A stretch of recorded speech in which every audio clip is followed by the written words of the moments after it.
Starring Entertainment. Nag-aaway, face the people. Ito tumutulong. Sinusuyod ang buong Pilipinas, tapos humahanap ng mga taong maaaring matulungan, at tinutulungan sila without any agenda. And of course, hindi lang tulong na pang ngayon lang. Sinusiguro na yung tulong na mabibigay sa kanila is habang buhay. Magagamit nila habang buhay.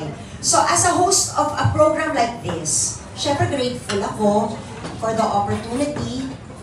Hindi lang to masayang-masaya. It's really talagang hihimayin ang problema ng certain area, tapos aalamin kung paano ba sila matutulungan.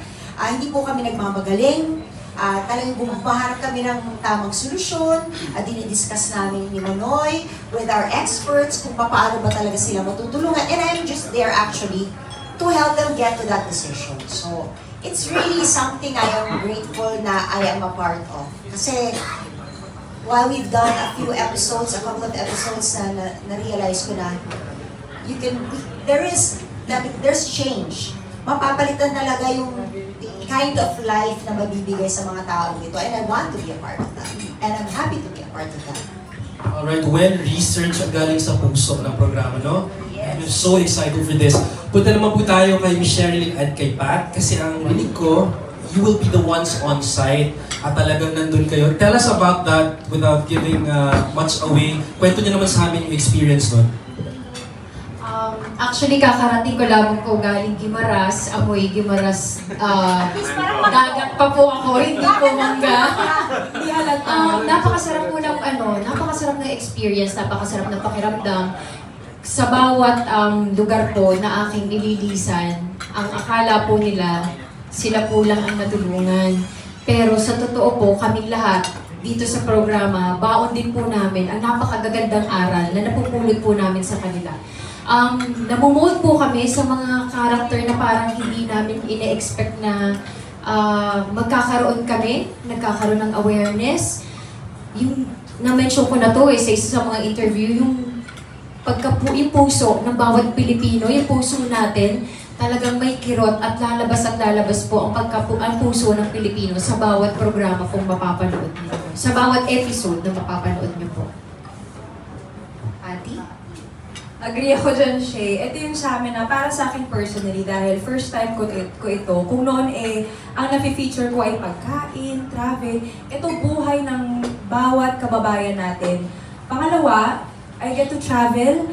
Buong Pilipinas ililibutin namin bawat lalawigan na kung saan meron palang mga ganito nating kababayan, yung community na hindi pa natin naririnig minsan. Ang importante ay marinig lang yung boses nila. Yan ang magandang tulong. Pangalawa maisa-isay natin yung bawat solusyon sa kanilang problema. Number 3, ako mismo yung mas marami ako natututunan at kami nga siya iiyak ng iyak. Na nahihirapan ako mag-interview sa mga kababayan natin dahil ramdam mo yung hugot, ramdam mo yung problema, mga pinagdaanan nila para marating nila kung aling nararamdaman nila at naranasan nila. So grateful, nothing but gratitude ang nararamdaman ko. I'm just grateful to be part of this show. Alright, maraming salamat. Si Manoy, ang ninong ko, simula na po yan ngayong linggo, 7 in the morning. The floor is now open for questions. Pag meron po kayong katanungan, itaas lamang po ang kamay, pakistate po ng affiliation at ito. Ito po, lalapit po. May lalapit po, taas lang po na kamay.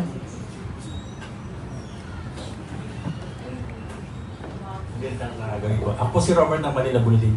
Kung I'm sure yung 7 AM, pinag-aralan niyo po yung schedule na yan. Parang, bakit po yan ang napili yung schedule, 7 AM? Hello. Una sa lahat, ito kasi po yung oras, di ba, na pagkalinggo tayong mga Pilipino, yung buong pamilya, nandiyan po, no? Linggo, dahil walang trabaho, naghahanda ng almusal, tapos naghahanda magsimba, no? Pumunta. So, ito po ang oras na napili natin kasi gusto po natin ito na mapanood po ng marami o bawat isang pamilyang Pilipino. No? Kasi ito po yung programa na to para po sa kanila to. Handa natin ito para po sa kanila. Kaya, tingin natin, ito pong 7 o'clock in the morning, ito po yung bawat isang Pilipino, no? paglinggo, nandiyan, pamilya magkakasama, naghahanda ng almusal, maybe yung nanay nagluluto pa ng almusal, naghahanda magsimba, yung mga ganun. So, ito po yung oras na tingin natin na pinaka-tugma po dito. And then, paano niyo po pinili itong mga beautiful girls natin na photo, Sir Glee? Parang napakahirap yung tanong ngayon. Paano ba? Pwede ba yung sagutin doon? Paano tayo sagutin? Doon na ako kinakabahan. Yung kaba ko talagang, lalo akong kinakabahan eh. Nagba-blackout na nga ako eh. Well, lahat po sila magagaling, no? And una sa lahat, siguro, to be honest, tinignan namin yung of course, yung character, yung kanilang puso, no? Kasi itong show po na to, talagang ang pinaka-purpose po nito ay hindi lang po isang show na may puso, no? Dapat lahat po kami rito, una sa lahat na requirement yung po may puso. No? Kasi yun po ang objective ng show na to. Hindi lang isang show na may puso. Ang gusto po natin mangyari ay magkaroon po ng isang lipunan na may puso.